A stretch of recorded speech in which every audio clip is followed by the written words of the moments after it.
एक बार एक आदमी महात्मा बुद्ध के पास पहुंचा। उसने पूछा कि हे प्रभु, मुझे ये जीवन क्यों मिला? इतनी बड़ी दुनिया में मेरी क्या कीमत है?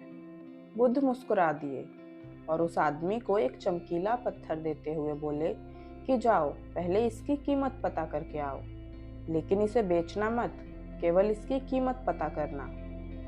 वो आदमी भगवान बुद्ध की बातें सुनकर उनसे वो पत्थर लेकर वहां से चला गया। वो पत्थर लेकर सबसे पहले एक आम वाले के पास गया और उसे पत्थर दिखाते हुए बोला, इसकी क्या कीमत होगी? आम वाला पत्थर को देखते ही समझ गया कि जरूर ये कोई बेशकीमती पत्थर लगता है। फिर भी वह बनावटी आवाज में बोला कि मैं इसके बदले तुम्हें 10 आम दे सकता हूँ। आदमी वहां से चला गया और थोड़ी देर बाद एक सब्जी वाले के पास पहुंचा।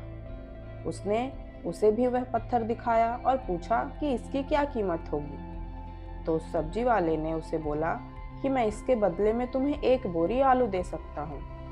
अब उस आदमी को ये मालूम हो चुका था कि ये पत्थर सच में कीमती है और फिर वो उसे लेकर एक हीरे के व्यापारी के पास पहुंचा। व्यापारी पत्थर को देखकर बहुत हैरान हुआ।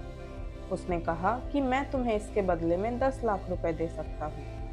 आदमी महात्मा बुद्ध के पास जाने के लिए मुड़ा ही था कि व्यापारी ने फिर से आवाज लगाई कि मैं तुम्हें इसके बदले में 50 लाख रुपए देने को भी तैयार हूँ, लेकिन मुझे ये पत्थर दे दो। लेकिन वह आदमी नहीं रुका, क्योंकि भगवान बुद्ध ने उससे कहा था कि सिर्फ इस पत्थर की कीमत पता करना, इसे बेचना नहीं। व्यापारी ने गिड़गिड़ाते हुए फिर से आवाज लगाई कि तुम मुझे बस वो हीरा दे दो, बदले में तुम जितना चाहे धन मांग लो, मैं तुम्हें देने को तैयार हूँ। आदमी नहीं माना और भगवान बुद्ध के पास लौट गया और उनके पास लौटकर उन्हें पत्थर वापस करते हुए उसके साथ जो जो भी हुआ उसने सारी कहानी बता दी।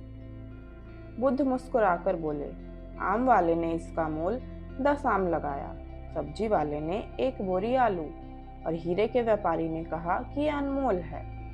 इस पत्थर के गुण जिसने जितना समझा उसने उसकी कीमत उतनी लगाई। ऐसा ही ये जीवन है। हर आदमी एक हीरे के समान है। दुनिया उसके गुणों को जितना अधिक पहचान पाती है उतना ही उसे महत्वता देती है। लेकिन आदमी और हीरे में बस यही फर्क है कि हीरे को कोई दूसरा तराशता है और आदमी को अपने आप को खुद ही तराशना पड़ता है। तुम भी अपने भीतर के गुणों को तराशो, तुम्हें पहचानने वाला भी कोई न कोई जरूर ही मिल जाएगा। महात्मा बुद्ध की इस प्रेरक कहानी से हमें ये सीख मिलती है कि इंसान को उसके अंदर के गुणों के आधार पर ही महत्व दिया जाता है। तो कैसी लगी आपको ये कहानी? अगर अच्छी लगी तो प्लीज़ लाइक करिए, शेयर करिए और ऐसी ही और कहानियों के लिए हमारे चैनल को सब्सक्राइब कीजिए।